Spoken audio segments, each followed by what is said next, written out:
Chapter 1. On the widow's walk of the old Victorian mansion, the creature turns to face her prey. Her lips curl up into an evil smile.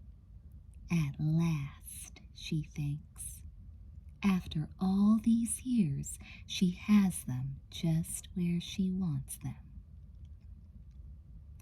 An icy wind blows across the rooftop. The creature takes a step forward in the chill of the night. Near the edge of the roof, the 2 boys and the 3 girls huddle against each other. One of the girls is sobbing, her blonde hair blowing wildly in the night breeze. A boy has a face as white as a sheet. All look wet, cold, forlorn. A chuckle escapes the creature's throat. Another step forward, and another. The creature fixes her victims with a victorious stare. She's been waiting for this moment. "Welcome," she hisses. Thunder crashes violently, and the railing stands out in a brilliant flash of lightning. "Welcome to your worst nightmare." She pauses, searching the faces in front of her and relishing the looks of terror she sees. "And welcome," she adds in the softest of whispers, "welcome to your death."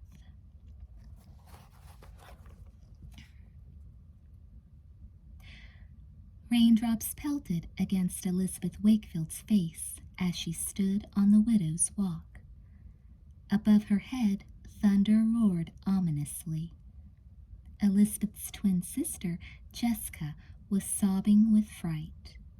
But Elizabeth had eyes only for the monstrous girl in front of her. Wrapped in a ragged nightgown, the figure stepped slowly, deliberately forward. "This can't be happening," Elizabeth thought desperately. "It can't." She dug her fingernails into her palms so hard her hand hurt. "It's only a dream," she told herself. "It isn't real. It can't be." But it was. "Take it away," Winston Egbert sobbed. His fingers scrabbled at the railing. Elizabeth could see him blinking rapidly, as if hoping he could somehow make the monster disappear. With a peculiar swaying step, the creature moved even closer. Elizabeth shrank back. Her eyes swept across the monster's face. The crooked nose, the dead-looking eyes, the horrifyingly scarred flesh. Elizabeth drew in her breath. "Should we shout for help?" Amy Sutton burrowed against Elizabeth's shoulder. "No one would hear us. We're too high." Todd Wilkins glanced quickly over the rail that separated the widow's walk from the edge of the roof. "We're like 4 floors up, and with the wind the way it is—" He broke off as a sudden gust rattled the roof. To Elizabeth, the noise sounded louder than a jet engine. "And we can't jump for it either," Amy continued brokenly. We'd... She took a deep, shuddering breath. "We'd crash on the ground and die." Elizabeth finished the sentence in her head. With a sudden hissing sound, the beast advanced another step. What was left of its eyes glittered sharply, reminding Elizabeth of the cold steel of a knife blade. She could make out the outlines of a child's bunny slipper on one of the creature's feet. "Then we'll have to—" Todd swallowed hard. "What?" Hope rose in Amy's eyes. "We'll have to, fight it," Todd said dully. Elizabeth turned to her friend in alarm. "Are you kidding?" Todd didn't meet her eyes. Taking a deep breath, he moved into a karate stance. "Todd!" Elizabeth protested. Her heart was hammering in her chest. The monster was incredibly strong. She knew that from experience. The creature made another hissing noise. She peered at Todd, a challenge glimmering in her half-dead eyes. Elizabeth seized his sleeve and held tight. She could feel him shuddering. "I guess you're right," he muttered, lowering his arms. "But then what do we do?" The 5 kids on the roof stood silently as a bolt of lightning shot down out of the sky. In the distance, Elizabeth could hear the wail of fire engines. She wished with all her heart that the firefighters were coming to rescue her and her friends, but she knew they weren't. They couldn't. No one knew they were there. The creature took another step forward, smiling to reveal awful, broken teeth. The beast was close enough that Elizabeth could have reached out and touched it if she had wanted to. She shrank backward against the railing. The metal pressed sharply into her body, but she barely noticed the pain. "What are we going to do?" Todd asked again, a note of panic in his voice. But Elizabeth only shook her head. She couldn't see any way out. Her heart began to beat furiously. In the darkness, she fumbled for Jessica's hand. "If I'm going to die," she thought, choking down a sob, "at least let my sister escape."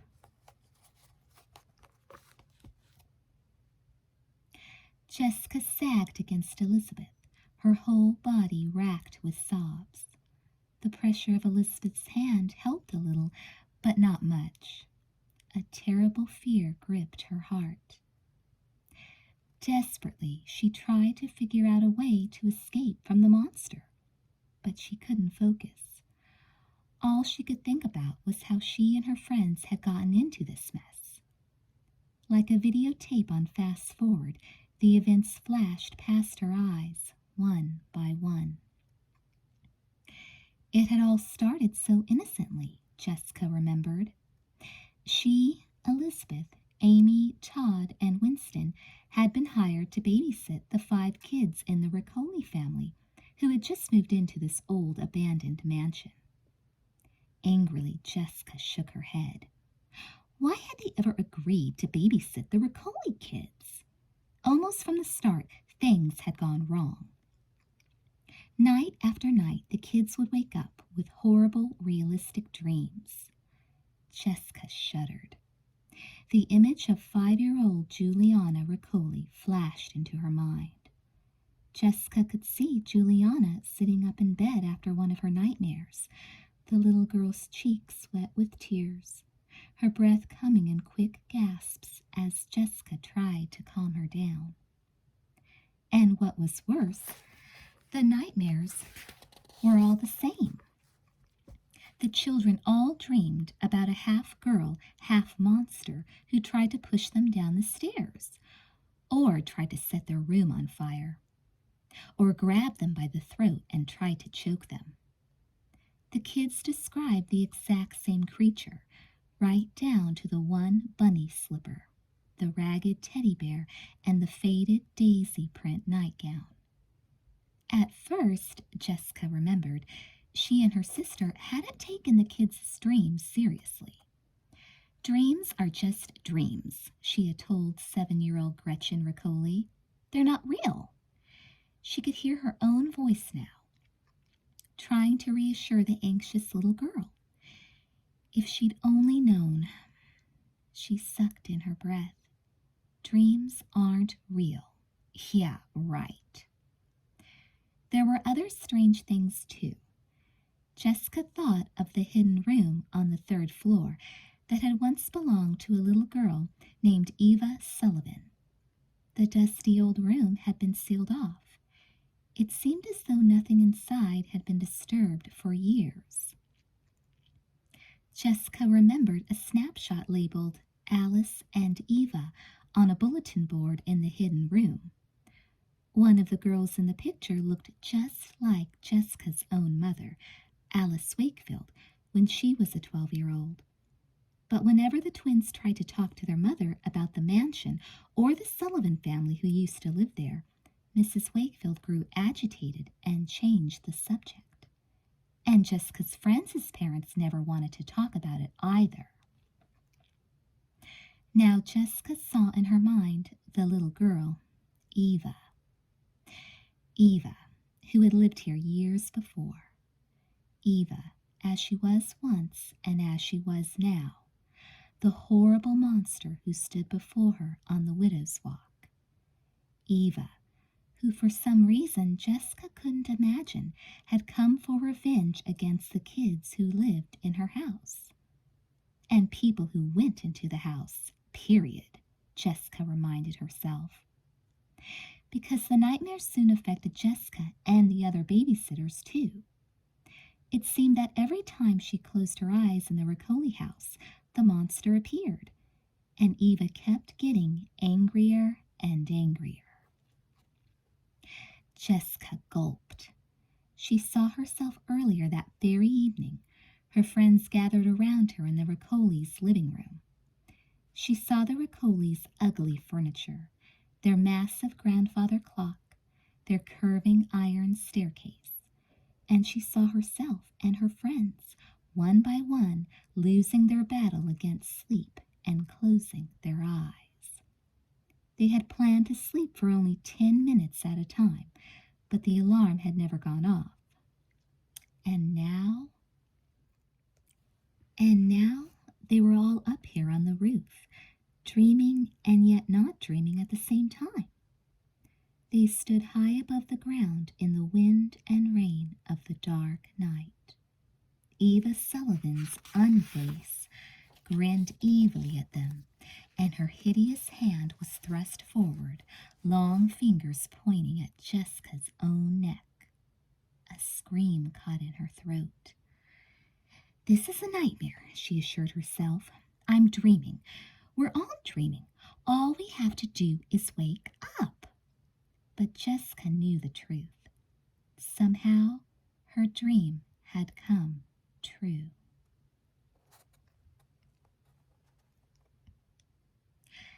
Deep in her chest, Eva Sullivan snarled, a revolting sound that made Elizabeth long to cover her ears. But she couldn't. She gripped the railing with one hand, and Jessica was clutching her other hand so tightly Elizabeth thought she'd never be able to move her fingers again. The monster lunged toward the babysitters. Amy and Winston dived one way, screeching in terror, while Jessica and Todd scrambled in the opposite direction. Elizabeth tried to move too, but her feet wouldn't budge. Dimly she realized that she had lost her grip on her sister's hand. As if in a trance, she pressed her back against the railing, her eyes focused directly on the beast as it approached. Eva Sullivan, or what had once been Eva Sullivan, let out a triumphant, unearthly scream. Elizabeth tried desperately to move her body. Her brain spun with commands, but she could only stare at the monster. With a terrible gurgle, the creature reached out her fingers. 2 or 3 looked almost normal. The rest had grown into horrible, twisting shapes that looked more like vultures' claws. The monster hissed. Elizabeth moaned. At the last possible second, she ducked her head to one side, hoping that the sharp, ugly talons would miss.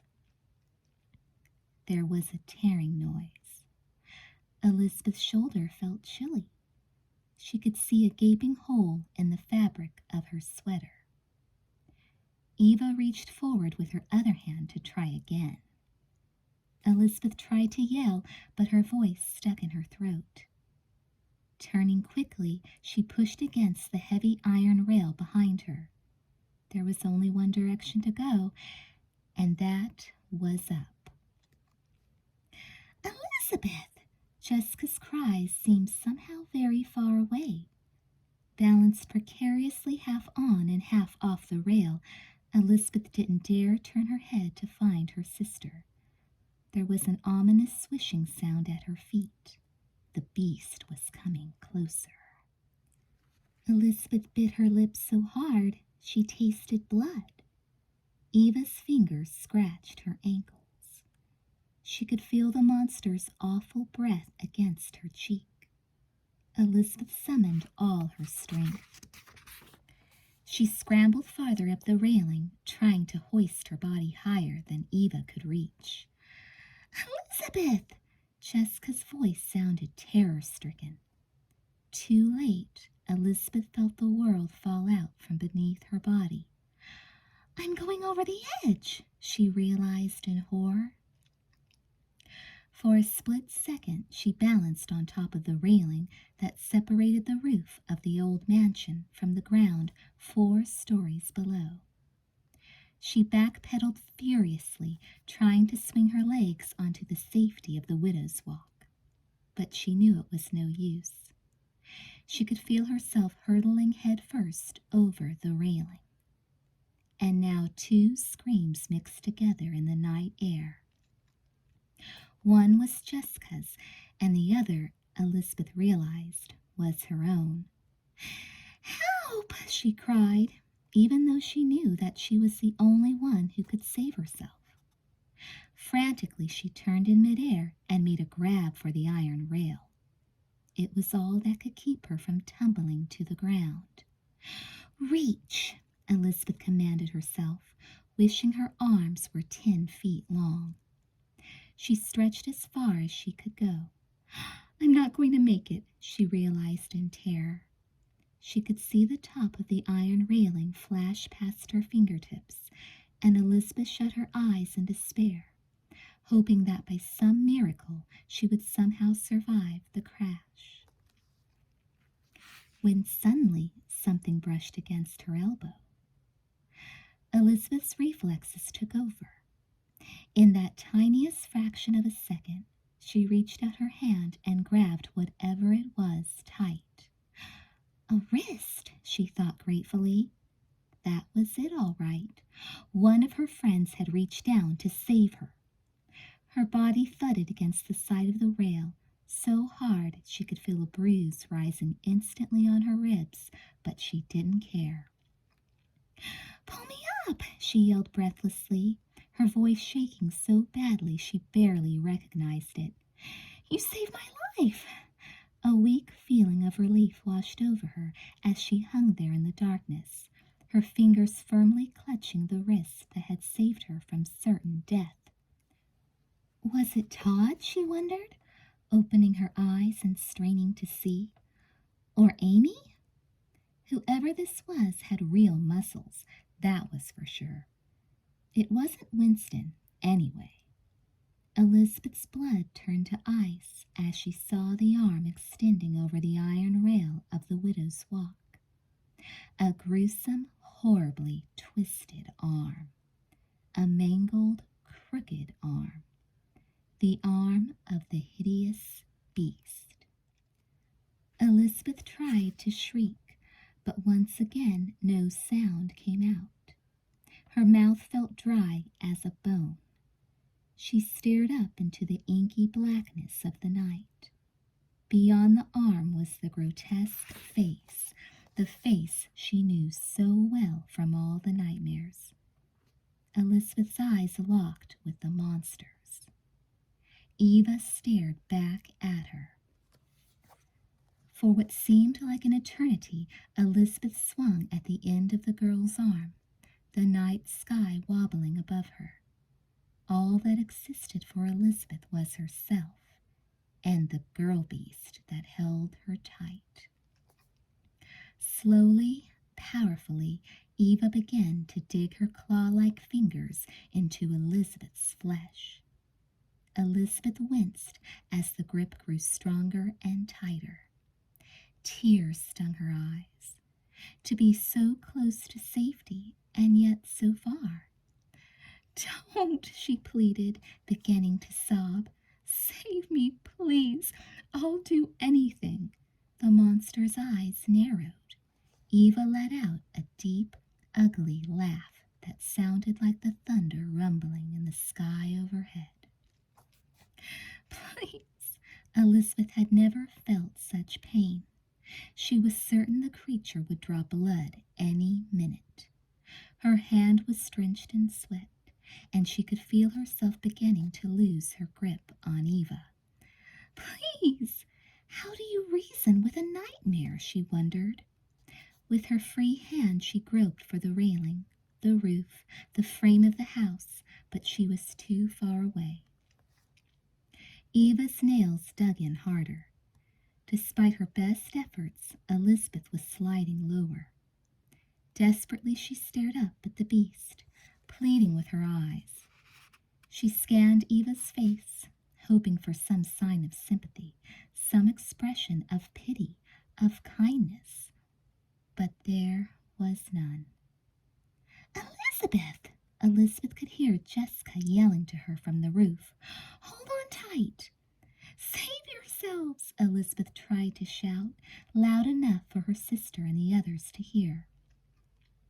Her wrist ached terribly. Blood began to ooze down her forearm.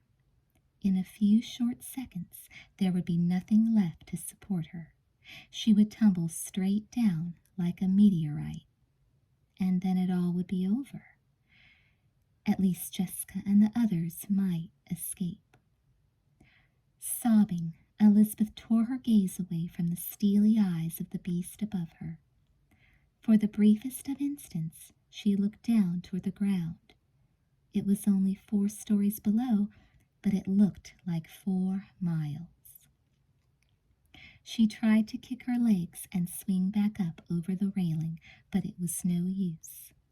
Her body felt heavy, leaden, exhausted. Sobbing, Elizabeth shut her eyes. There was the sound of thunder. And then her fingers clutched nothing at all, and Elizabeth felt her body plunging down, down, down.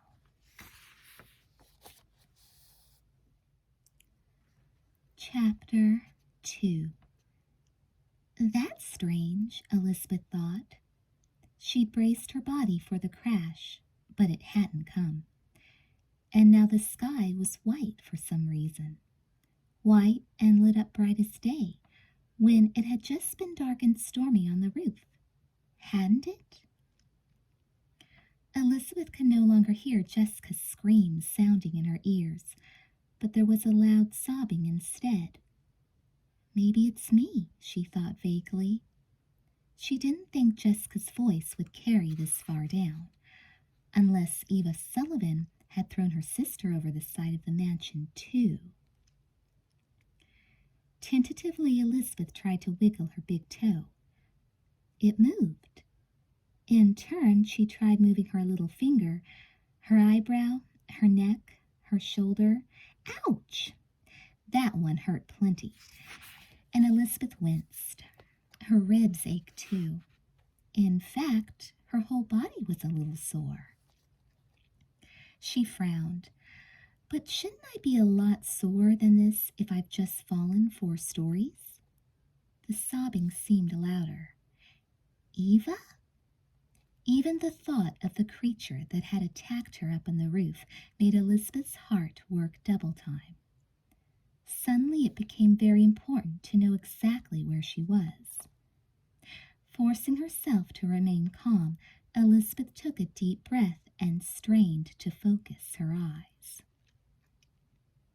The whiteness above her spun crazily. It couldn't possibly be the sky, that was for sure. The sky didn't have a gash in it, did it? And what was that weird bright object off to the side? The sun? No way, Elizabeth told herself, blinking hard. She concentrated on getting her eyes to work together. Maybe she was dead, or dreaming. Could you have a dream within a dream? Or a dream within a dream that was only partly a dream and partly real? Elizabeth's whole right side felt heavy. Closing one eye, she stared hopefully up at the sky with the other. For a fraction of a second, the picture swung crazily back and forth, then just as suddenly resolved into a ceiling. A ceiling? Outside on the lawn? Slowly opening the other eye, Elizabeth stared up. A white plaster ceiling, she thought, with a crack on one side, and that bright thing over there. That's a chandelier, of course, and a sound interrupted her. Bong, bong, bong. All at once, Elizabeth knew precisely where she was. The Riccoli living room. The chiming came from the grandfather clock. 5 chimes all together. 5 o'clock in the morning. She had never been so glad to wake up. I'm out of a dream, she exulted. I've escaped. Feeling as if a 1,000-pound weight had been taken off her shoulders, she looked around at the same old ugly furniture, the familiar spiral staircase that led to the second floor, the doors, the halls. She breathed deeply, and suddenly tears began to sting her eyes. I was so scared, she thought, her whole body trembling at the memory of the dream. Oh man, I was so frightened. Lebedev?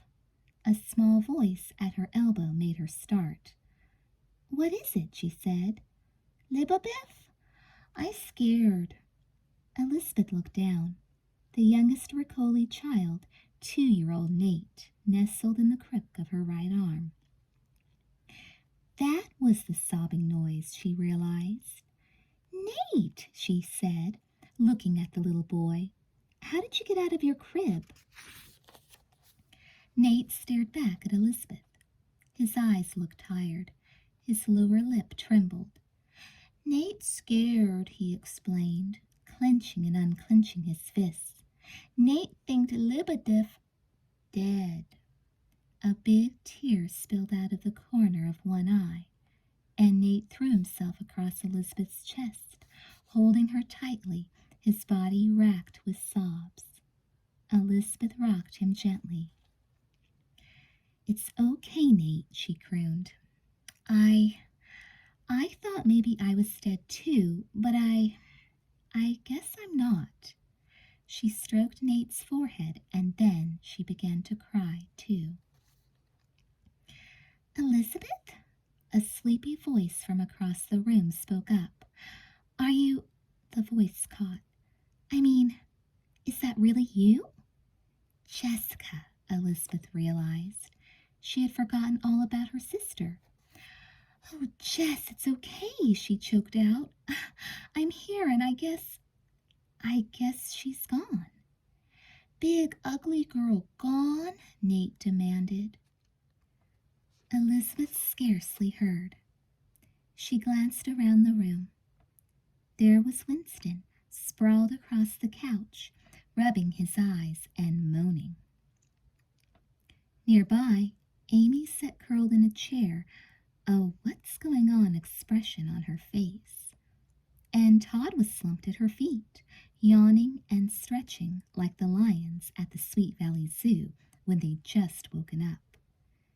They're all here! Elizabeth's heart leaped. And the monster's nowhere in sight! She hugged little Nate as tightly as she could. She felt totally exhausted, but she didn't care. We're all safe.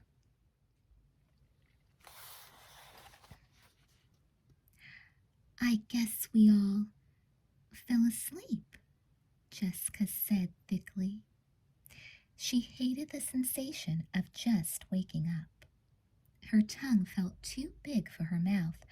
Her voice sounded dorky, and she couldn't quite get the feeling back into her left hand, and mostly she didn't want to think about what she had just been dreaming. I guess so, Todd said tonelessly. He slumped against the couch. Did any of you see... He paused. You know who? It seemed to Jessica as if a little sigh passed through the room. She tensed her muscles. Yes, she most certainly did know who, but no way was she going to say it. Talking about you know who would only make her dreams seem more vivid, more real. I wish we'd never taken this stupid job, she said instead, hoping to steer the subject to something safer. That isn't going to help, Jess. Elizabeth shook her head sadly. We can't get out of this mess by wishing. We have to think about what happened. Typical Elizabeth, Jessica thought, gritting her teeth. She and her sister looked exactly alike. Each girl had blue-green eyes, long blonde hair, and a dimple in her cheek. But inside, the twins were totally different. Jessica lived for parties, fashion, and gossip, while Elizabeth preferred to spend her time with a good book or with one or two close friends. And while Jessica tried to avoid thinking about things that weren't that much fun to think about, Elizabeth was serious and practical. Why does Elizabeth have to be so sensible all the time? Jessica asked herself. As far as she was concerned, the less they thought about that awful nightmare, the better. She sighed loudly. I'm sorry Mrs. Ricoli's mother got sick. In Georgia or wherever. Florida, Winston interrupted. Mrs. Ricoli had to go see her sick mother in Florida. Florida, Georgia, who cares? Jessica snapped. She did her best to shove the image of her dream out of her mind. All 5 of them on the roof of the building somehow, and rain pelting down, and thunder rattling, and lightning so bright she could see it even with her eyes shut. And her, it, whatever. Jessica shut her eyes firmly, but she could still see every line and feature of Eva's body. She shivered. For all she knew, that picture was permanently etched into her memory, and she'd never sleep again. And Mr. Ricoli's in Sacramento, where he's still got his old job, Winston was saying in a sing-song kind of voice. And so we're the only ones who can babysit. He looked from Jessica to little Nate, sleeping now in Elizabeth's arms. And that's why we're here. I knew that. Thank you very much, Jessica said, rolling her eyes. What I meant was... Her voice trailed off. What had she meant? She couldn't remember. Never mind, she grumbled. I hope... Amy shook her head and huddled closer to Elizabeth. I hope Mrs. Ricoli comes back soon. She should be coming back tomorrow, Todd said. He motioned to the grandfather clock. Today, you know. Jessica shook her head as she followed his gaze. 10 minutes after 5 in the morning. Great. Just great. I am not staying another second in this house, she announced. Getting up, she began to pace through the living room. Her hand still ached. I don't care what Mrs. Ricoli will say. I don't care about the money. I don't care about anything except saving my own life. Her voice caught, and she realized to her dismay that she was beginning to cry. I've got to get out of here before she... Jessica caught herself, but not soon enough. There was an awful silence. Then Elizabeth nodded. So, she said slowly, you dreamed it too. And Jessica couldn't hold back her tears any longer.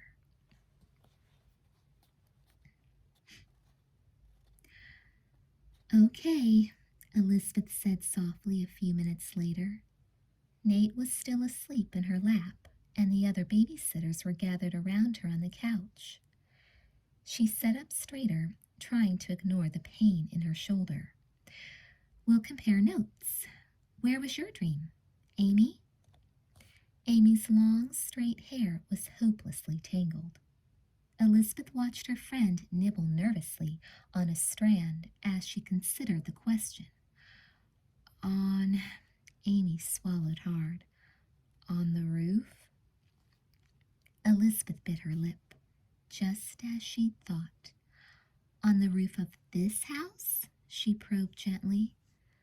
Uh-huh, Amy nodded slowly. Up on I don't know what you call it, the flat place with a rail right in front of the building? The Widow's Walk. Todd let out a low whistle. Mine too. Same here.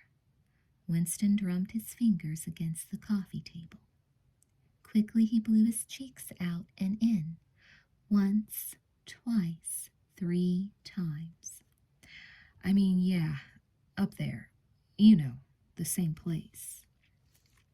He took a deep breath and pointed to Amy. What she said. Elizabeth could feel her heart beginning to race. Jessica? She turned to her sister. Jessica could only nod. All right, mine was 2. Elizabeth took a deep breath. And the weather? The worst storm in, the whole history of the entire world, Winston said before anyone else could speak. Flashes of lightning so big I thought I'd die, and thunderbolts louder than acid rock music. Check, Todd said grimly. Lightning, Jessica gasped, shutting her eyes and then opening them right away. And thunder. Amy took a deep breath. Next time there's a thunderstorm, I'll probably hide under the bed with my dog. She laughed nervously, but no one joined in. Elizabeth moved forward, her ribs sending shivers of pain through the rest of her body. Her heart was beating quickly. Was there, anybody else on the Widow's Walk with us? She asked, dreading the answer. The other 4 babysitters all looked at the floor. The only sound in the room was the ticking of the grandfather clock. All the lights in the room were on. Still, Elizabeth wished for more light, more noise, anything that made it seem more like daytime, she thought, suppressing a nervous shudder. When no one spoke, Elizabeth clutched her sister's hand. Okay, she said, her mouth feeling dry. Just nod yes if what I say matches what you saw, and if it doesn't, say no as loud as you possibly can. All right? There were half-hearted nods around the circle. Okay, Elizabeth took a deep breath. One bunny slipper, she said, hoping that someone would bellow no right in her ear. But all she saw were 4 tiny nods. A nightgown in a flowery print. Nods again. Yellow flowers, Amy muttered. Daisies, Jessica said, clutching her twin's hand. Elizabeth hesitated. A face that isn't exactly there. She looked from one babysitter to another. All around the circle, heads were nodding. But it can't be, Todd muttered. It doesn't make sense. It couldn't have been in everybody's dream. There's no possible way. He rocked forward on his heels. You guys know what I'm talking about, don't you? He appealed. I mean, I guess she could have been in all the dreams, but that's just dreams. It isn't real. Don't you see? He paused. Don't you? He asked in a forlorn voice. Once again, there was utter silence. Elizabeth could feel Nate's chest rising and falling with each little breath he took. "Don't you?" Todd pleaded. "We've seen her before," Jessica said, winding a lock of hair around her little finger over and over again. "You have too. You know it's real." "Yeah, but—" Todd looked imploringly around the room. "The monster made a hissing sound when she breathed," Winston said softly. "Hands up if you heard that." Amy drew in her breath. "That was the scariest part." She lifted her hand, trembling, into the air. Slowly but firmly, Winston raised his own hand.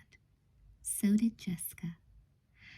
Elizabeth shut her eyes, remembering without wanting to remember the noises that the creature had made as it lunged toward her on the roof.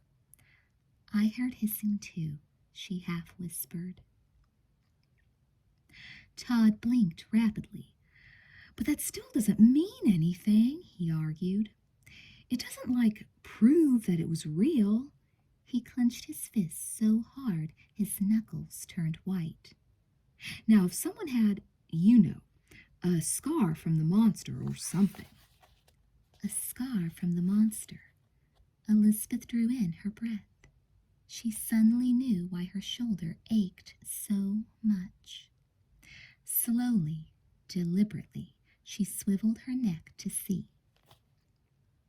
There on her shoulder, beneath the torn ribbons of her sweater, were 3 angry gashes, about 2 inches long and 3/4 of an inch deep. They looked like the mark of a vulture's claw, only sharper and more twisted.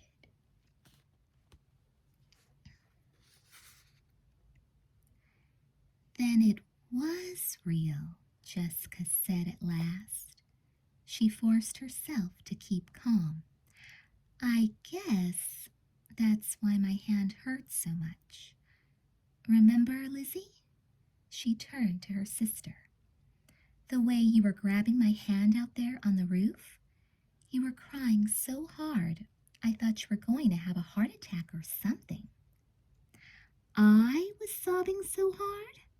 Elizabeth gave Jessica a funny look. "You were the one who—" Jessica sighed loudly. Her sister could be so difficult sometimes. "Well, whatever," she said with a sniff. "Anyway, that's why my hand hurts." She flexed it, wincing. "And that's why my leg is so sore," Winston put in. "Remember how you knocked me over, Amy?" "Me?" Amy opened her eyes wide. "Yeah, you," Winston replied. "When Eva came at us, and I cleverly ducked, and you practically ran at my back trying to get away." "That wasn't me." Amy glared at Winston. "That was you." Winston dropped his eyes to the floor. "Well, it was one of us, anyway," he muttered to no one in particular. Amy turned to Elizabeth. "Then you must be pretty beat up," she said in a tone of wonderment. "Eva banged you around a lot. Does anything else hurt?" Elizabeth nodded. "Well, there's my wrist where she dug her claws in, and my ribs, and my hand." Gently she rolled up her sleeve, revealing ugly gashes on her wrist. Jessica gasped and shrank back. The gashes looked uglier than the marks on Elizabeth's shoulder. Not as long, but deeper and somehow angrier. That was the word. "Gross," Winston muttered, screwing up his eyes. Amy bit her lip. "We better take care of that," she said. "There must be ointment and bandages somewhere." Jessica felt just a teeny bit jealous of her sister's wounds. Elizabeth was certainly getting a lot of attention. For a brief moment, Jessica wished she'd been the one who got pushed off the widow's walk. But as she looked more closely at the wounds, she changed her mind. They really did look ugly. I hope the medical supplies aren't upstairs, Elizabeth said, looking up to the dark landing above their heads. What's the matter? Afraid of a little darkness? Winston jeered. Yeah, Elizabeth admitted. She thrust the sleeping form of Nate Riccoli toward Winston. But since you're not Winston, why don't you put this little guy back in bed again? Winston leaped back as if Elizabeth had just handed him a bomb. Are you out of your mind? He gasped. Sweet little innocent old me? Go up there? Surely you jest. Jessica let out her breath. Cut it out, Winston, she snapped. With a nervous grin, Winston looked around from one person to another. Surely you jest, he repeated.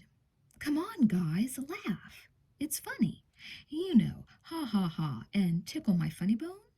Save it, Winston, Todd said tiredly, and Jessica could only agree.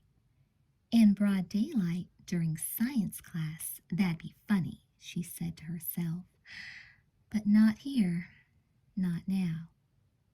Right now, she thought with a deep scowl, nothing could possibly be funny. Nothing in the entire world.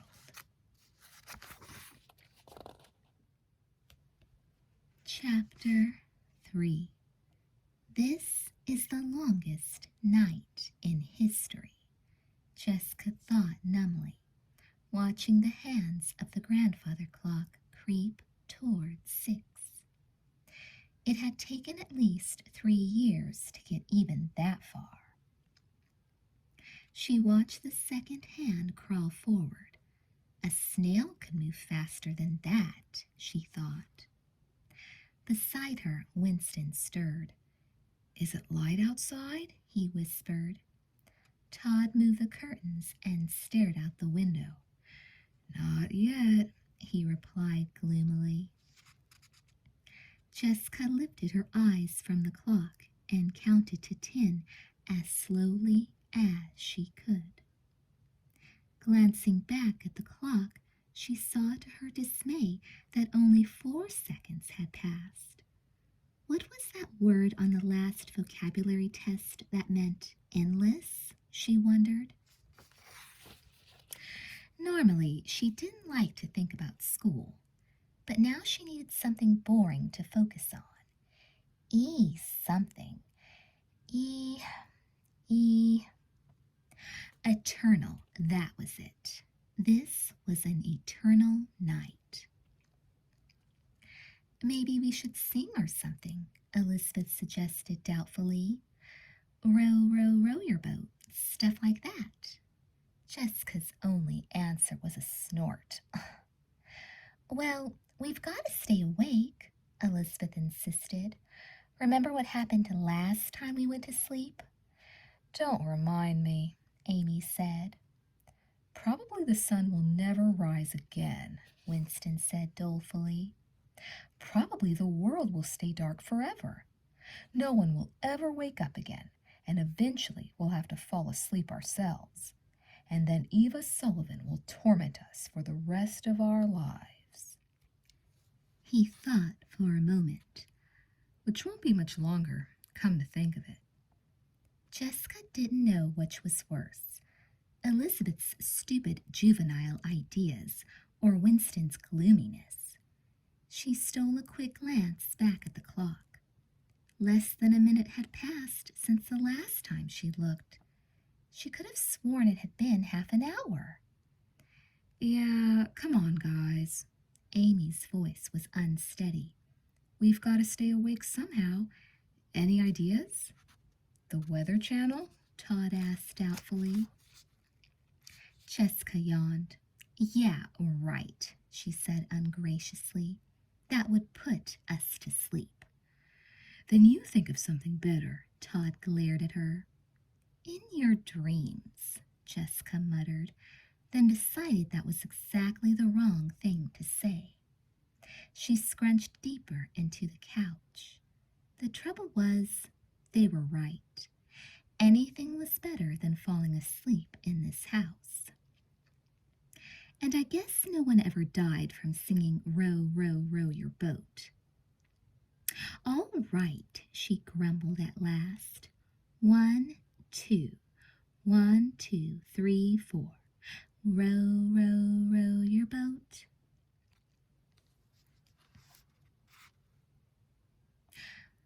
One for my master and one for my dame, Elizabeth sang wearily.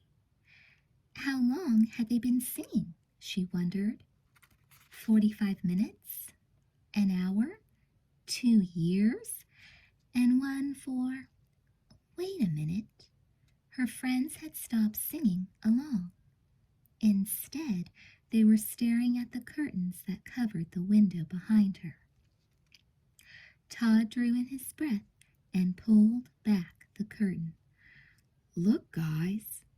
In the distance, Elizabeth could hear the chattering of birds and the comforting noise of a delivery truck. But what she noticed most was a faint light just beginning to shoot up into the dark sky. The sun, Elizabeth said.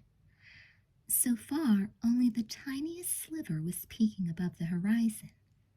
But even that little glow made Elizabeth feel warm all over. Without knowing quite why, she felt her eyes fill with tears. I thought I'd never see it again, Amy murmured. You thought you'd never see it again, Winston crowed. I was so sure I'd never see it again. I promised I'd never crack another joke in my whole life. If the sun would only rise. And you're planning to keep that promise, I hope. Todd managed a half smile.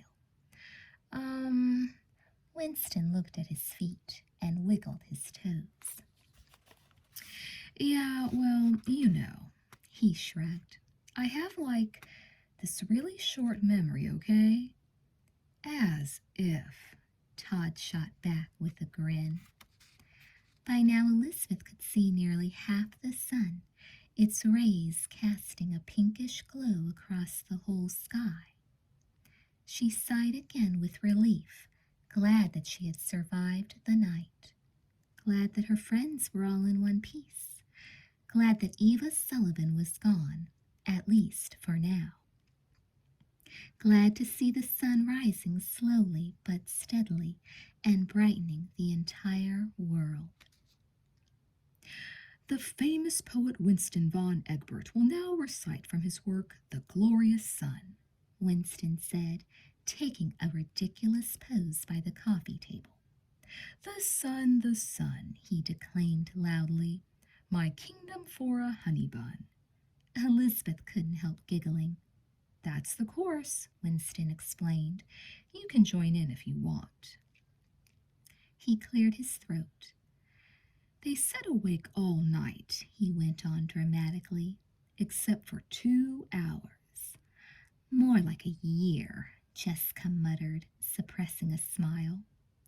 No interruptions from the peanut gallery, Winston said frostily. Might I continue? He didn't wait for an answer, but went on. They drank lots of coffee, and, he thought hard, and ran around on towers. Amy groaned, but also laughed. Now the chorus, Winston reminded them. Swinging his arms like an orchestra conductor, he chanted, the sun, my kingdom for a honey bun, the others chanted back. Elizabeth took a deep breath and watched the sun grow in size and intensity. We did it, she thought. The danger's over.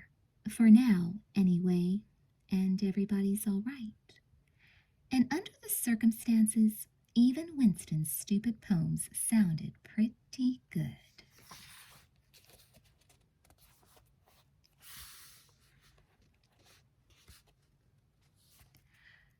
Would you pour me some cereal, Jessica, please? Juliana Riccoli asked politely. Jessica grinned. Sure, Juliana, she said. And while I'm at it, would you scoop me some orange juice? Juliana looked bewildered. Huh? She said. Jessica patted the 5-year-old on the head. Joke, she said. Never mind. It was 9 in the morning, and Jessica felt as if she was running on empty. Todd, Amy, and Winston had gone home to get some sleep, leaving the twins alone in the house with the 5 Riccoli children. By now, 4 of the kids were awake.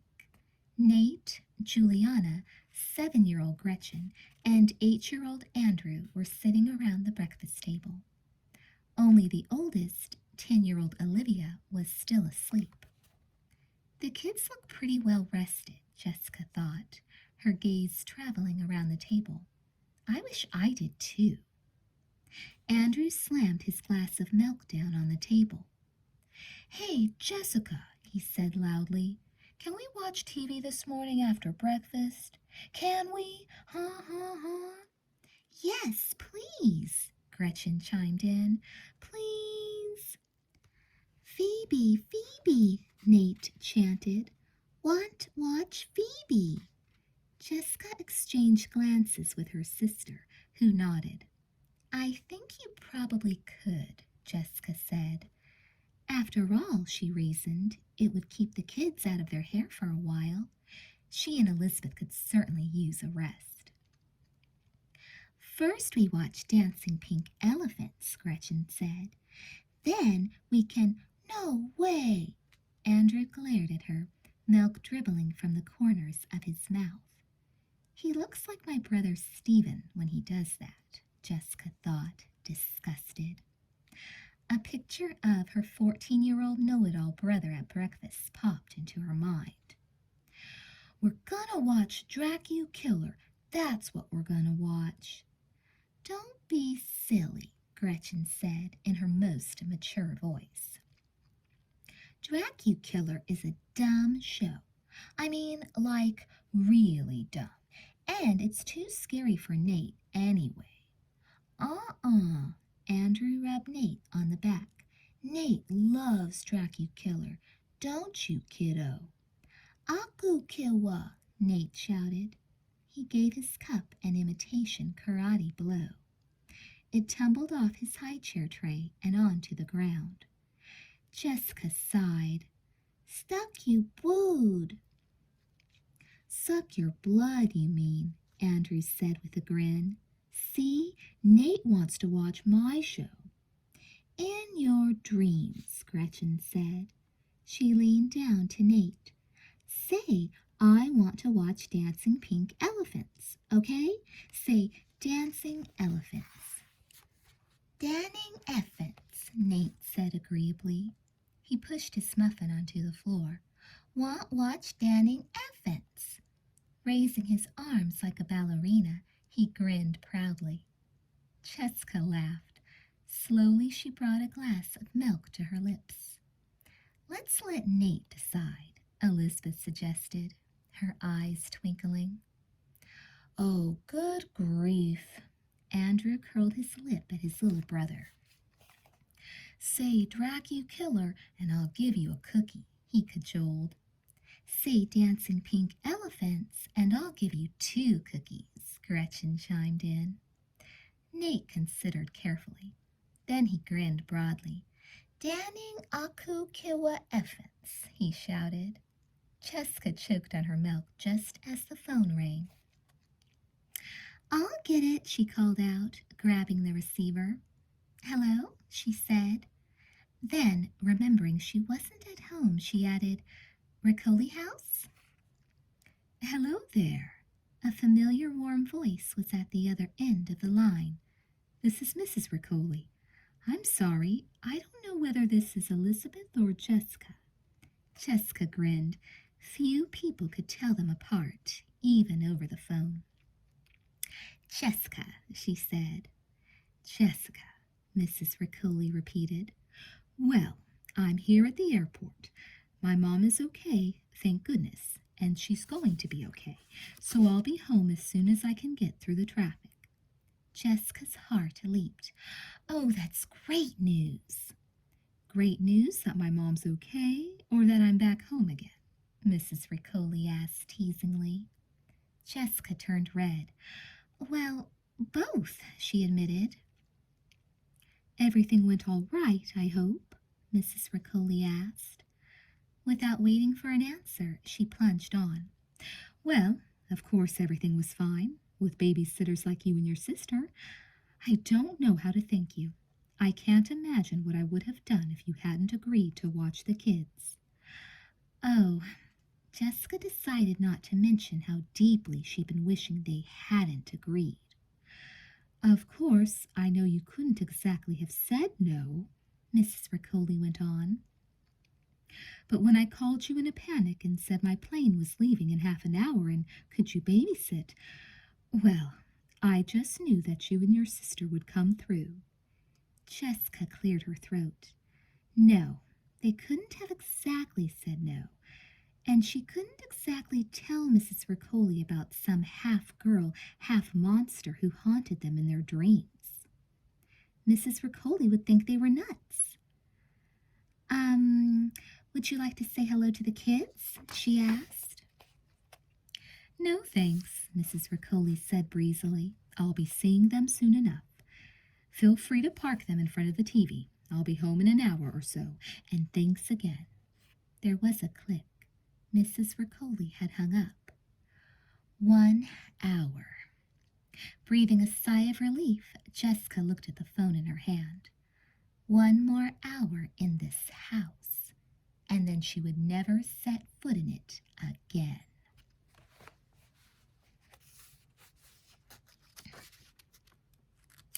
All right. Elizabeth scanned the television listings and suppressed a yawn. Boy, was she ever tired. Looks like you're all in luck. Dancing Pink Elephants is on starting right now, and Dracukiller is on next. All right, Gretchen clapped and nudged Juliana. Let's go. The kids scampered into the living room. Olivia, all dressed, hurried down the steps to join them. Elizabeth could hear the television being turned on. Yes, it's the amazing 6-in-1 vegetable peeler, a voice bellowed from the screen. It peels anything you like. Turn it this way and slice up cucumbers, apples, and potatoes. Turn the knife blade up to high and watch the skin come off those hard-to-peel squashes and eggplants.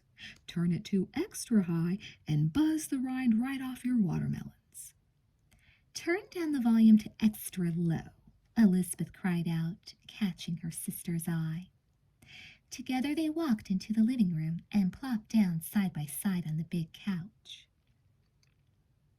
On the TV screen, a man was demonstrating how to set the knife blade so the amazing 6-in-1 vegetable peeler would skin a coconut. Jessica sighed. I don't know about you, she said, curling up against a pillow, but I'm beat. It was a long night, that's for sure, Elizabeth agreed. Still, it's all over, and we're going home soon. She settled back onto the soft cushions. Then she yawned. Jessica yawned too. Elizabeth was so tired she could barely move her lips into a grin. Careful, she warned her sister, yawning again. It's, catching. Jessica yawned and shut her eyes. I know. We really shouldn't, Elizabeth began. Her own eyelids were feeling heavy. For a fraction of a second, she let them close. It felt so good. Opening them again was hard. She yawned once more. Oh, shouldn't fall asleep, Jessica finished, sinking lower into the couch. You never know what might get in our dreams. So we won't. Elizabeth found her eyes had drifted shut again. She forced them open. On the TV screen, the commercial had ended, and the theme song for Dancing Pink Elephants had begun. 5 incredibly thin pink elephants in tutus paraded through a jungle singing, We are the dancing elephants. We dance everywhere we can. They don't always dance, Juliana complained. Sometimes they walk.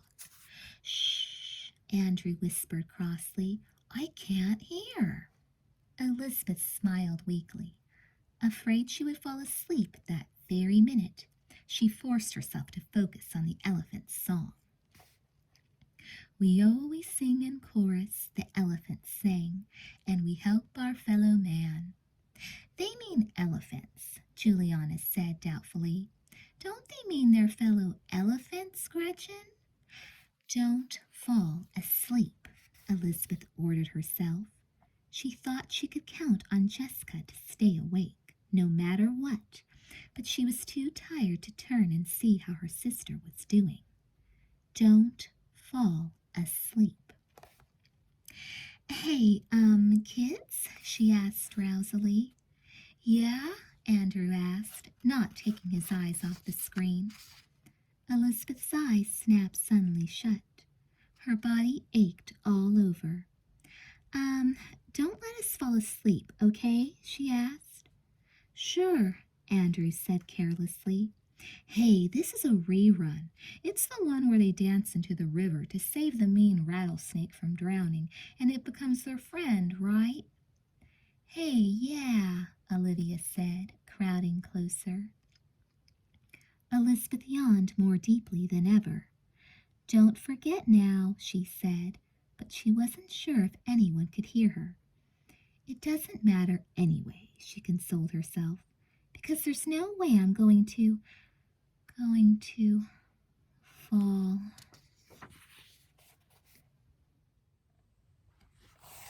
Chapter 4. Jessica sat up and yawned. What was that noise? I'll get you, Dracu killer, a voice boomed out. Never, ha ha ha, answered a higher, shriller voice. Oof! It sounded as though someone had just kicked someone else in the side. Ow! Oomph, oomph, ow! Jessica's eyes flickered open in alarm. What in the world was going on? The second voice spoke again. I will suck your blood. No way, the first voice was contemptuous. I represent the law, Dracu killer, and your evil deeds have come to an end. Dracu killer. Suddenly the name registered in Jessica's mind. But how could Dracu killer be on? That show about the elephants had begun just a second ago. Oh, I love this part, Gretchen announced, staring eagerly at the screen. This is where the cops get Dracu killer and put him in jail so he can bust out again for the next episode. Jessica stared in horror at the screen. The police officer was slapping a pair of handcuffs on the funny-looking vampire. This was the second show the kids were planning to watch, she thought, and it's almost over, which could mean only one thing. She had been asleep for nearly an hour. She looked at the still form of her sister beside her. No doubt about it, Elizabeth was sound asleep. I don't believe this, Jessica groaned. Frantically, she pinched, pulled, and pushed Elizabeth. Lizzie, wake up, she demanded. Elizabeth stirred. Huh? She murmured. She's all right, Jessica thought with relief. Tune in next week for another exciting episode of... The TV announcer stopped for a dramatic pause. Aku-killa, Nate shouted jubilantly. Dracu killer, the announcer intoned.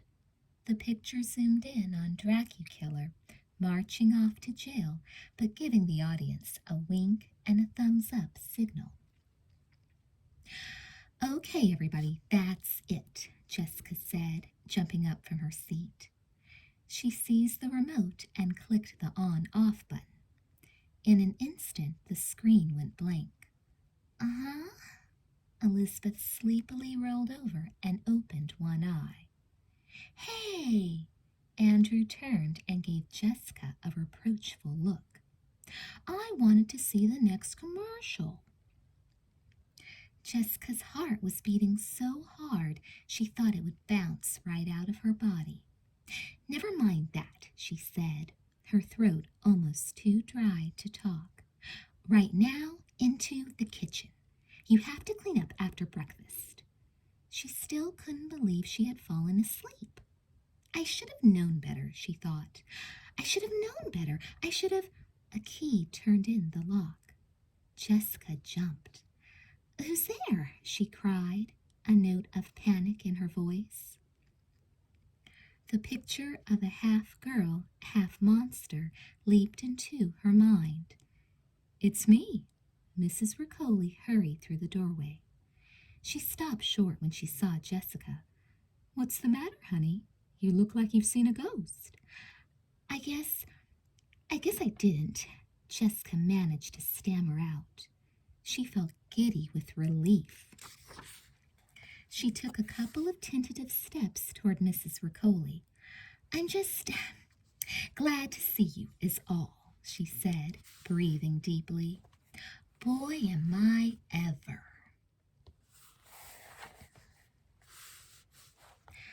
I still can't believe we let ourselves fall asleep while the TV was on, Jessica said glumly, kicking a smooth white pebble down the sidewalk. The twins were walking home from the Riccoli house that morning, their pockets bulging with cash. Neither can I. Elizabeth knew she'd been awfully lucky to escape from Eva. She still felt angry at herself for having let her guard down twice in one day. She gave the pebble another kick and watched it scuttle toward a grassy lawn on their right. Maybe they could keep kicking it till they were home. Then she'd keep it as a lucky pebble.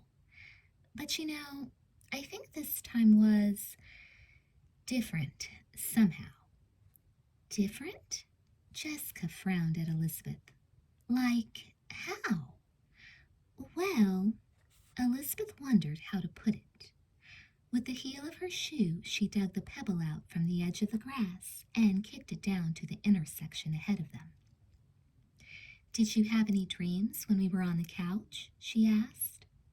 Jessica bit her lip. Taking a deep breath, she turned to face her sister. I guess I don't know. And if you don't know, Elizabeth prompted her.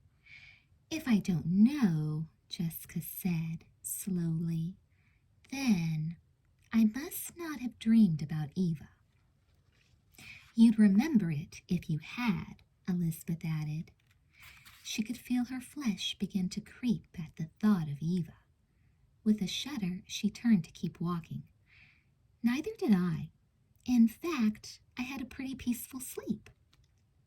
It was kind of a good sleep, now that you mention it, Jessica admitted. Swinging her foot hard, she kicked the pebble most of the way across the street.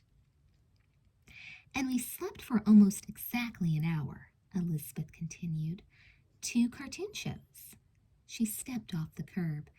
That's a lot longer than we were asleep before. She winced. Her shoulder and ribs still hurt. Jessica sucked thoughtfully on her lip. Yeah.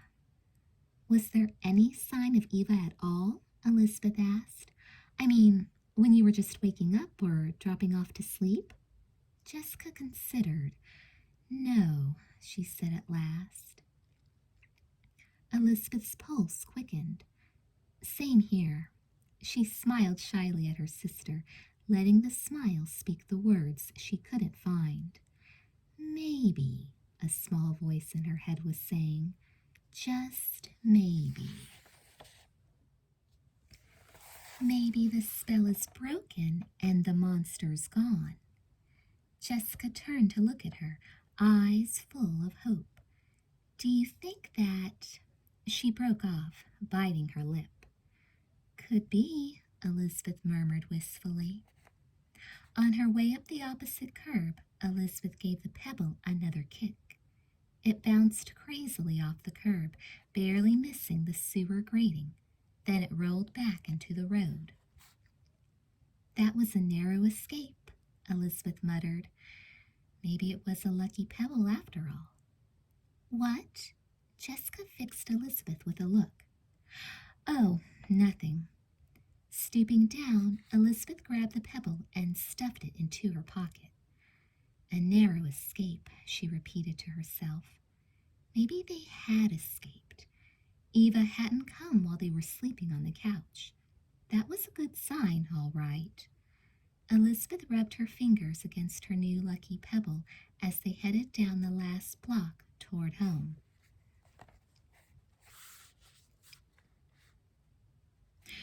Anything frightening at the haunted mansion yesterday?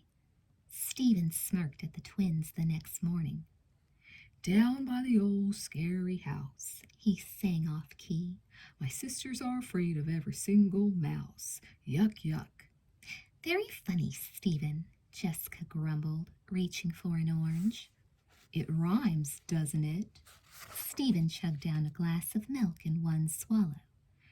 Jessica watched in fascination as milk dripped out of the corners of his mouth. You know, you look just like Andrew Riccoli when you do that, she commented. Stephen swallowed noisily. Say what? An 8-year-old, Elizabeth hastened to add. You look like an 8-year-old we know. Oh, Andrew, Stephen said. I know Andrew. Saved his life a couple of weeks ago. Don't tell me you've already forgotten my heroics. He scratched his fingernails against his chest and blew on them importantly. Elizabeth rolled her eyes. It was true that Stephen had saved Andrew's life after Eva had set his mattress on fire. But in her opinion, he was acting just a little too pleased with himself. Pardon me while I throw up, Jessica said, pointing to her mouth and pretending to gag. Well, I'm glad to hear Andrew's starting to imitate me, Stephen remarked. Kind of figures he'd want a hero like me as a role model, doesn't it? Jessica snorted. Oh, give me a break. Reminds me of a song, in fact, Stephen said. His eyes glittered and he let fly a loud burp. Oh, that's appealing, Elizabeth remarked, cringing. Stephen picked up a banana and pretended to strum it as if it were a guitar. Gives you faith that when I'm gone, he sang, there'll be others left to carry on. Jessica plugged her ears. The twins had spent most of the previous day asleep, catching up on what they'd missed the night before. One advantage to spending the day in bed, she realized now, was that she hadn't seen much of her brother. A guy like me who ain't just a rumor, Stephen warbled on, adjusting an imaginary cowboy hat. A guy who's got my sense of humor. Humor and rumor, get it? He gave Jessica a thumbs-up sign. Pretty cool rhyme, huh? Some sense of humor, Jessica grumbled. Andrew doesn't have your sense of humor, anyway. He is much more sophisticated. Stephen's eyebrows shot up. A guy my sister thinks is cool, though he's like 3 grades behind her in elementary school. He played a final chord on the banana and made kissing noises. Didn't know you were interested in a younger man, darling sister of mine. Listen, Andrew Riccoli is just a kid, Jessica began, putting her hands on her hips and staring daggers at Stephen. She could cheerfully have killed her brother. Luckily, at that very moment, the telephone rang. I'll get it, she called out. Bet that's Loverboy right now, Stephen remarked. It was all Jessica could do not to throw the phone at his head. Hello? She said a little too loudly, picking up the receiver. Hi. The voice was vaguely familiar. This is Andrew? Andrew Riccoli? It is? Jessica couldn't stop herself. I mean, hi. How are you? This is Jessica. Oh. Andrew paused. He paused again. Go on, Jessica encouraged him, not quite daring to call him by name. She glanced at Stephen, who was eyeing her with amusement. Quickly she turned her back on him. What's up, kiddo? Well, none of us had any nightmares last night, Andrew said quickly, the words all running into each other. Really? That's great! Jessica felt a huge sense of relief wash over her. The nightmare's finally over, she told herself. She wondered how long had it been since someone had spent a night in that house without having bad dreams. Maybe not since Eva Sullivan was living there, she thought. And there's other stuff too, Andrew continued. Daddy is coming for Halloween, and Grandma's okay, and Andrew groped for words. In the distance, Jessica could hear someone talking to him. Olivia, she decided. And nobody had any nightmares. Did I tell you that already? Yes, you did, Jessica said, trying not to laugh. I'm really happy. And you could never imagine just how happy I am, she thought, her eyes shining. Was that all? Yeah, see you later. Bye. Andrew hung up quickly. Who was that? Elizabeth looked at Jessica curiously as she came back into the dining room. One of the Riccoli kids, Jessica answered hastily, not looking at Stephen. It's really good news, Lizzie. None of them had a nightmare last night. Whoopee, Stephen said, circling his forefinger in the air. Elizabeth's eyes lit up. Great, she said. Hey, let's go to Casey's and have a sundae to celebrate. Is it open this early? Jessica asked in surprise. Elizabeth shrugged. Well, if it isn't, we'll camp out by the front door. Just think, we'll never have to worry about Eva Sullivan again. Jessica drew in a deep breath. For the first time in what seemed like weeks, she felt completely at peace. We'll never have to worry about Eva again, she repeated in her mind. Never again. You're on. Jessica pumped her fist into the air. Suddenly she felt energized. Meet you out front in 5 minutes. She dumped the rest of her cereal into the sink and headed for the stairs. If I could ask a question? Stephen's voice boomed across the kitchen. What? Jessica asked crossly, stopping at the foot of the steps anyway. You said one of the Riccolis, Stephen went on, tugging at his chin. And what I want to know is, which one of the Riccolis? Was it you know who, huh? He leaned forward, blinking rapidly. Whoever invented brothers should have been shot, Jessica thought. She looked at her brother coldly. Oh, it was Juliana, she said with a shrug, and headed up the stairs.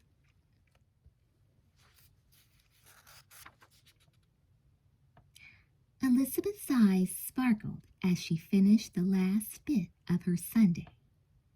She loved Casey's. The clean marble counter, the old ceiling fan, the ragtime music, and, of course, the ice cream. And it didn't hurt that Casey's opened at 10 o'clock every morning.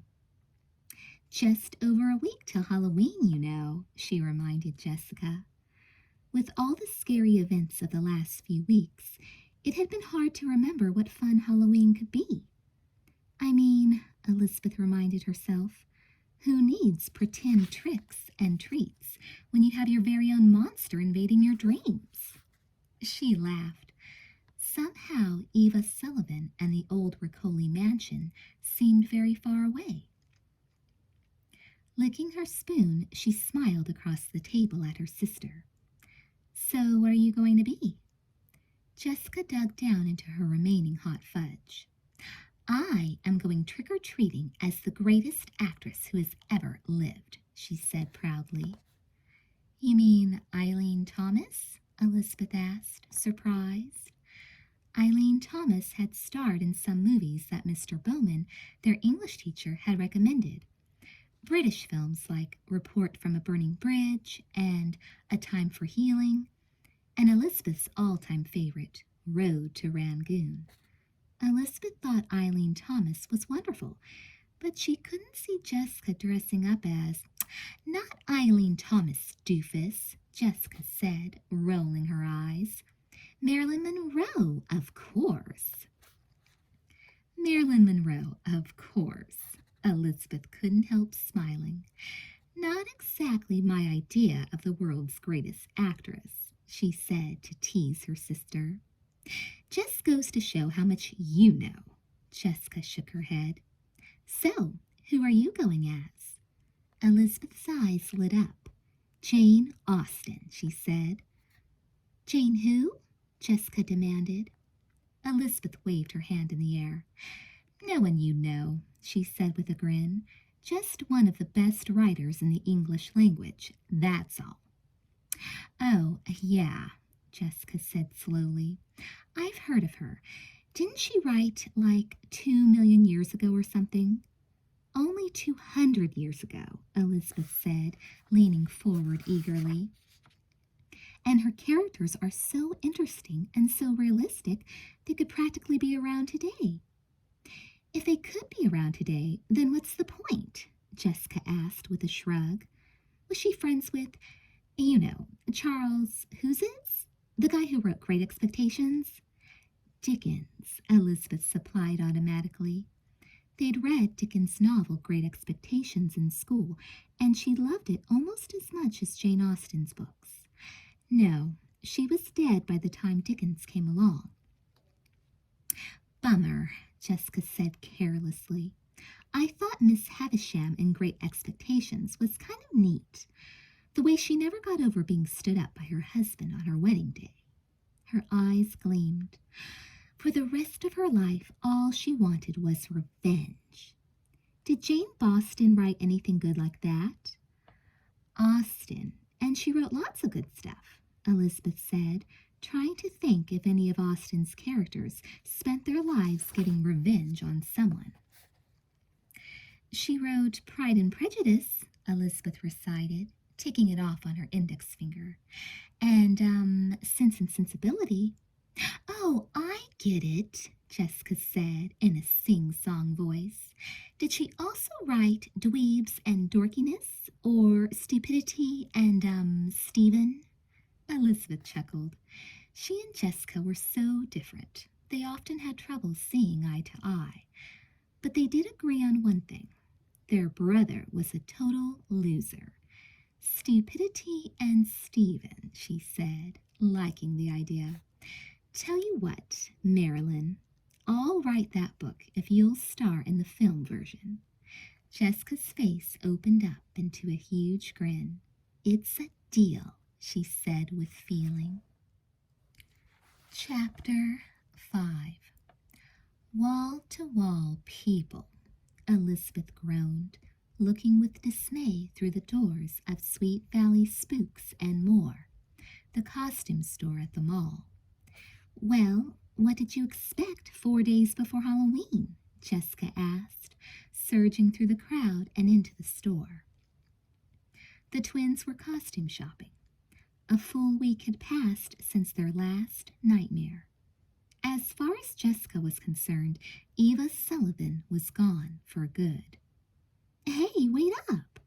Elizabeth's voice already seemed distant. Jessica stopped next to a little boy trying on a vampire outfit 6 sizes too big and waited for her sister to catch up. "I don't know why you don't like crowds," she grumbled good-naturedly. She took a quick look around at the bustling store. There was nothing she liked better than being in a big group of people. The bigger, the better. Together, the twins edged across the room. People filled every available inch of floor space, pawing through the racks and trying on costumes. Cat costumes, mummy costumes, clown, cow, and basketball player costumes. To her left, Jessica could see three fairy princesses. To her right was a guy dressed like a police officer. Wait a minute, Jessica rubbed her eyes. No, I take it back, she murmured. He really is a police officer. So, what do you think of this one? A voice asked. Jessica snapped her head up. In front of her was one of the most gorgeous guys she'd ever seen, trying on a vampire costume that looked just like a fancy tuxedo. Try the red bow tie, another voice replied. And if you comb your hair a little more to the right. The crowd swept Jessica along too fast for her to hear the rest.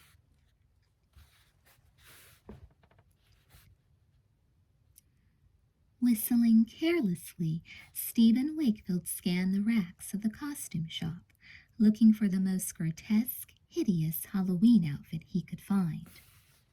Yep, Halloween was going to be fun, all right. His best friend, Joe Howell, nudged him. How about this? He asked, motioning toward the wall.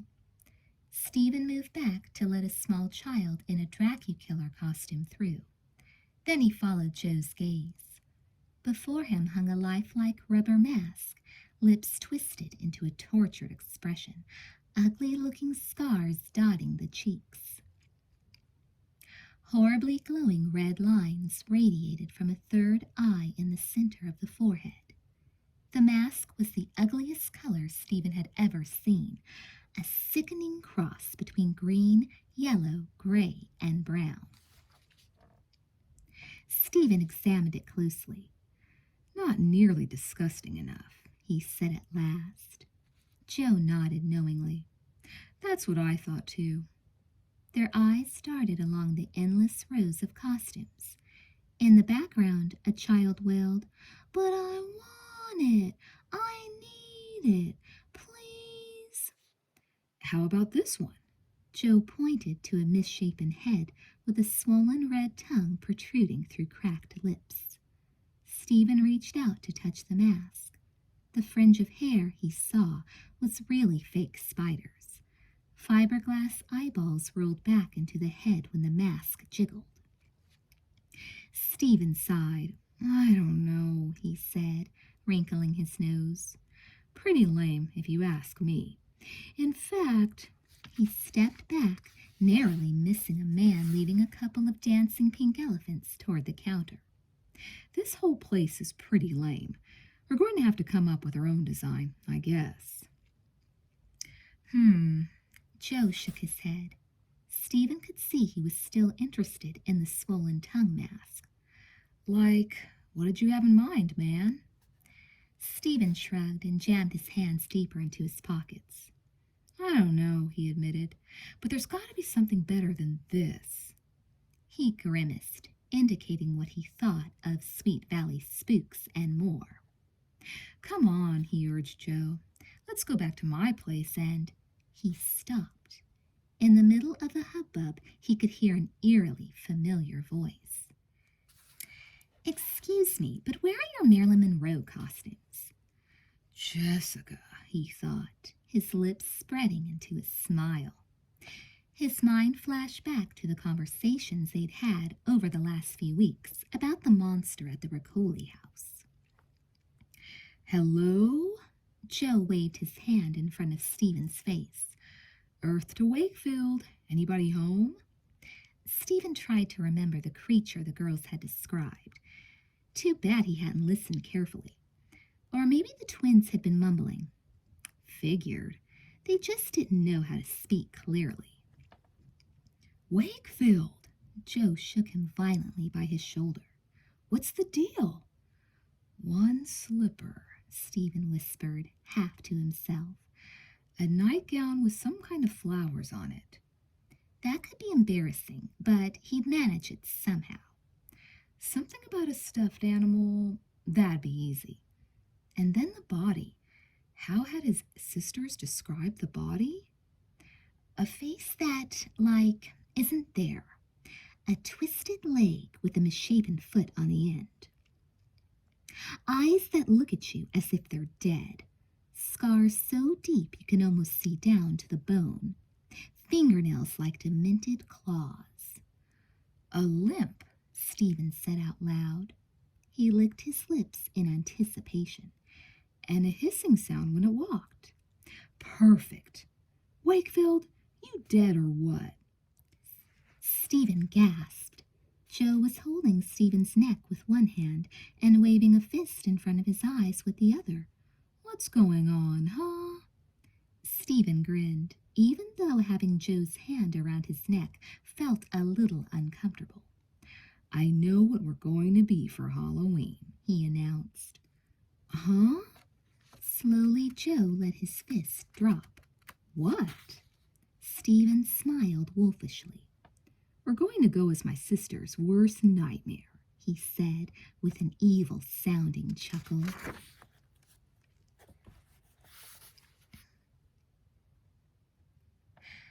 Elizabeth frowned.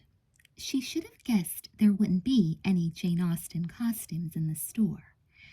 She picked up a brown checked dress with ruffles on the sleeves and a white lace collar.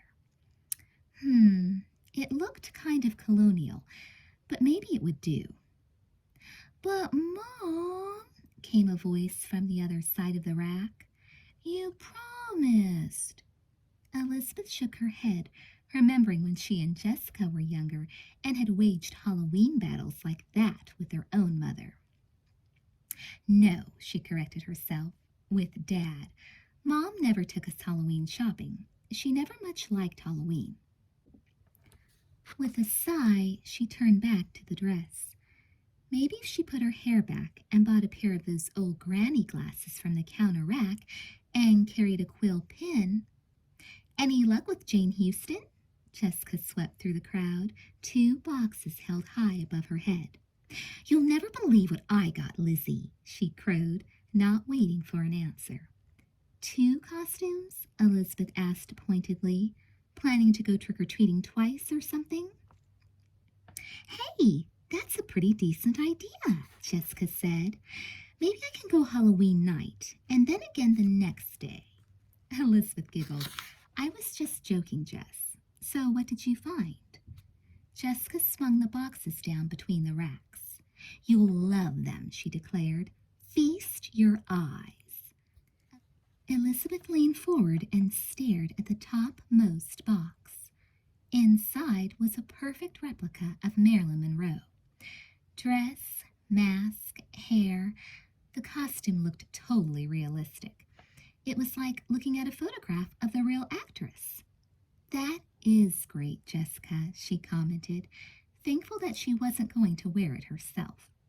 What's in the other one? Jessica's eyes shone. Just wait, she told her sister, bending down and opening the other box. With a magician's flourish, she stepped back. Ta-da!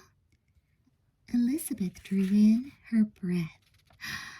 This one's a beauty, she said. And she meant it, too. It was a movie star costume, the colors vibrant, the material smooth and silky. Elizabeth longed to stroke it between her fingers. The diamond tiara looked genuine. Oh, Jessica, it's great, but I know, Jessica broke in. It only comes in adult sizes. I tried on the smallest they had, and even that was too big. She jabbed her finger at the costume. But it's to die for, don't you think? Yeah, it is, Elizabeth agreed, slowly. She was sorry they didn't make the costume in smaller sizes, too. She would have gladly gone trick-or-treating in it herself. The ball gown shimmered brightly, even in the harsh light of the store. Elizabeth took a deep breath. But if it doesn't fit you, then...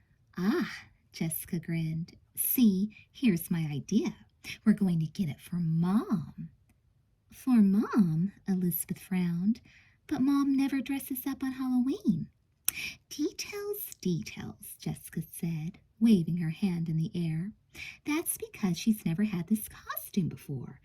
What do you think? She wants to get dressed up like some silly cartoon character? She pretended to gag. Elizabeth bit her lip. What Jessica said made some sense. It was true that most costumes weren't her mother's kind of thing. Still, as far back as she could remember, Mrs. Wakefield had hated Halloween.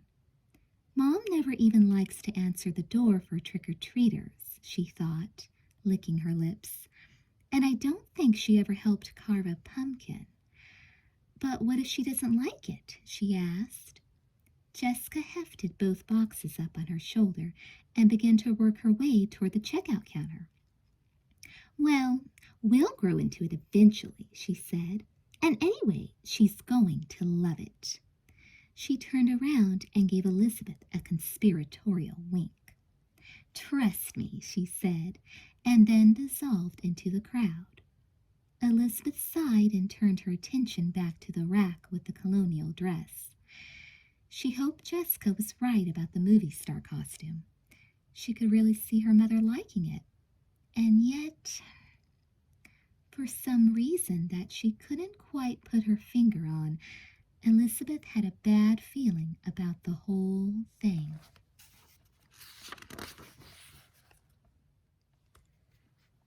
Chapter 6. We're going to dress up in what? Joe Howell's eyes opened very wide. Well, you haven't let me finish, Stephen pointed out. They were standing outside the costume store. Stephen wondered if he'd made a fatal mistake by describing the nightgown part of the costume before talking about the makeup. I mean, the real deal is going to be the makeup. Know what I mean? He leaned forward as Joe began to drift away. It's going to be totally awesome, he said, sidestepping so Joe couldn't escape. Totally awesome, he repeated. Joe just shook his head. There's no possible way I'm walking around town with some flowered nightgown on, he said, fixing Stephen with a look. Stephen sighed. First of all, no one's going to know it's us, he pointed out. And second of all, he paused, wondering what a second reason might be. Aha! Second of all, we could wait to put the nightgowns on till it's time to scare the kids, if you want. Joe hesitated. Come on, man, Stephen argued. They'd never know it's us, anyway. They'll be screaming from here to the other side of the world, and you know it. The thought made him smile. See, my sisters think they're being chased by a real monster, okay? One look, that's all it's going to take. Joe grunted. Stephen hoped that was a good sign. We'll call out the newspapers, he said jokingly. The TV news shows it's going to be the greatest scare of the century. Of any century. Joe raised his eyebrow just a little. Good luck, Wakefield, but count me out.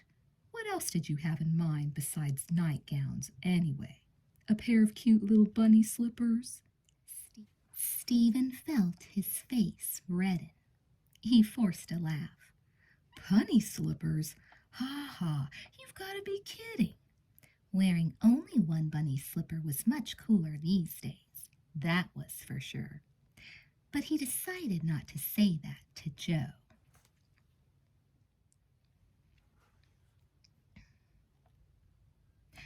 I thought your dad wasn't coming to Halloween, Jessica said in surprise. The twins were sitting in the Ricoli's living room.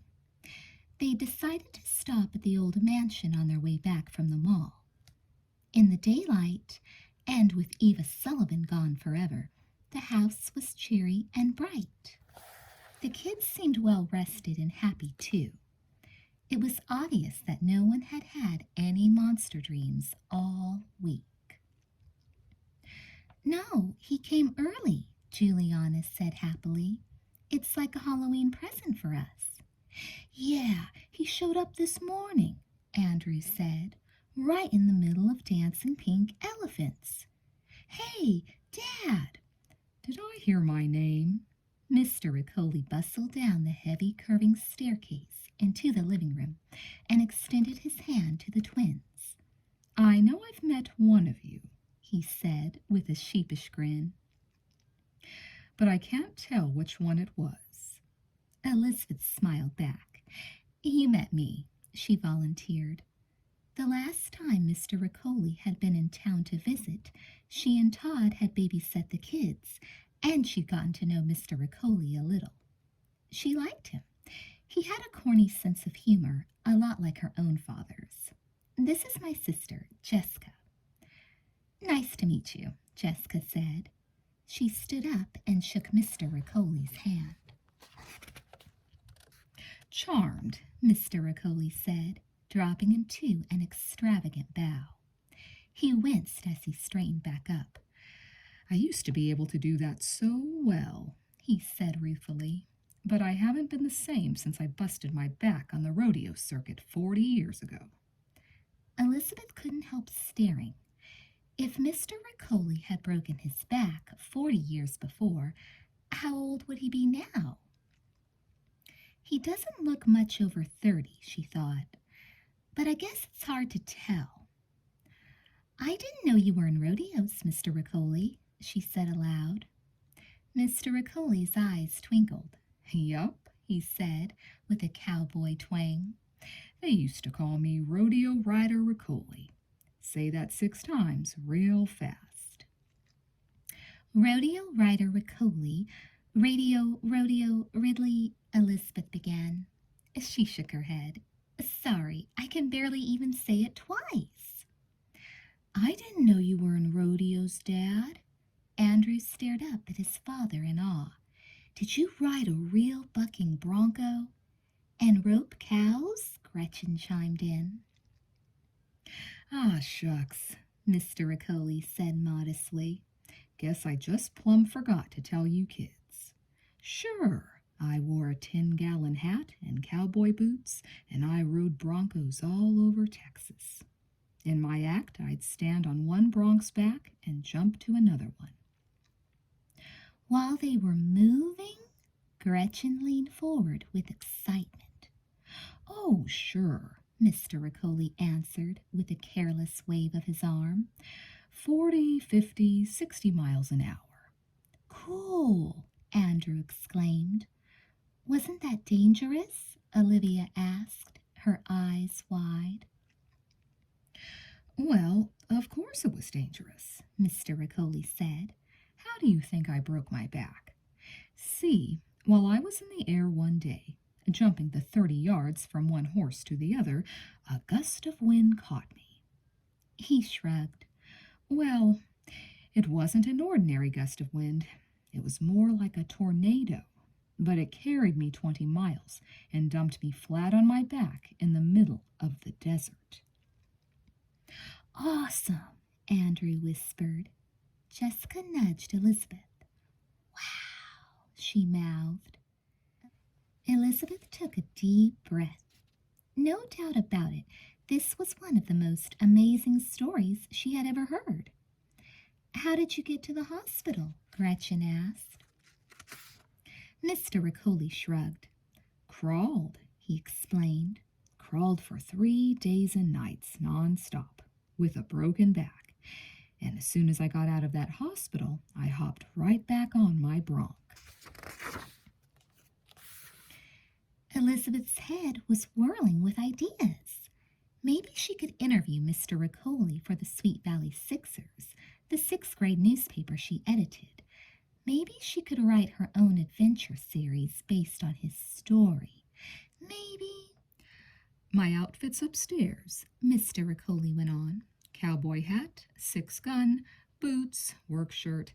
Hey, they didn't call me Rodeo Rider Riccoli for nothing, you know. Upstairs? Can we see it? Andrew breathed. In a few days, son, in a few days. Mr. Riccoli held out his hands. Anyway, that's why my back doesn't work so great. Wow, Gretchen said, her eyes shining.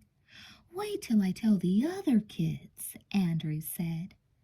Jessica turned to Elizabeth, a big, grin on her face. "I bet this guy is famous," she whispered with excitement. "Daddy?" Juliana was staring at her father with a frown. "There's one thing I don't understand. Remember last summer when we were on vacation and I wanted to go horseback riding? And they said I was too little, but I could go with you?" She wrinkled her nose. "And I really, really wanted to go, but you said you didn't know how to ride horses and you were scared to death of them. Remember, Daddy?" Suddenly the room was very quiet. Elizabeth frowned. Now that she thought about it, the story seemed a little unbelievable. How far could you actually jump from one bucking bronco to another, she wondered. Somehow she didn't think it was 30 yards. "That's right, Dad. I remember that too," Olivia said after a moment. "So what's this about Mr. Rodeo Roper Ripper whatever, huh?" She arched her eyebrows and stared at her father. Gretchen pointed at her father accusingly. "This wasn't one of your made-up stories again, was it?" Mr. Riccoli grinned. Guilty, he admitted. Elizabeth couldn't help laughing. She was a little embarrassed that she believed his story in the first place. Of course it couldn't have been true. For one thing, Mr. Riccoli wasn't old enough. For another, Jessica leaned over. "I knew it all along," she whispered proudly. "No way anyone could crawl 3 days across the desert with a broken back." I knew it all along," Gretchen said loudly. "A tornado couldn't carry you 20 miles. So did I, Andrew boasted. A bucking bronco would throw Dad off in a second. In half a second. Remember how he almost fell off the merry-go-round that one time? He grinned at his father. "And that stuff about the cowboy outfit. Well, wait a minute," Mr. Riccoli said, interrupting. "That part happens to be true." He stuck out his lower lip. "No one in my family ever believes me," he said mournfully, looking at Elizabeth. "You can't imagine how much that hurts." Elizabeth giggled. That was exactly the kind of thing her father liked to say. "Well, if you wouldn't lie all the time," Olivia said with emphasis. "Yeah, if you would just stop telling us you were a pirate, or an astronaut, or a giraffe," Andrew added. "But I do have a cowboy outfit," Mr. Riccoli went on, winking at Elizabeth. "Cross my heart and all that jazz, and I'll show you kids in a few days." Juliana's hand flew up to her mouth. "Halloween? Halloween?" Nate put in. "Oh, Ween," Mr. Riccoli echoed his youngest son. He grabbed Nate up in a bear hug. "Your mama and I have been invited to a Halloween party," he said, rubbing Nate's nose with his own. "And we're going as cowboy and cowgirl. The rootin', tootin', ramblin', scramblin', roughneck Riccolis. That's us." His eyes crinkled into a smile. "If we can get babysitters. So, how about it?" He faced the twins. "You two interested?" Elizabeth and Jessica exchanged glances. Elizabeth knew her sister was thinking the same thing she was. "With no monster around, this house is a lot of fun." "You bet," she said, as Jessica nodded in agreement.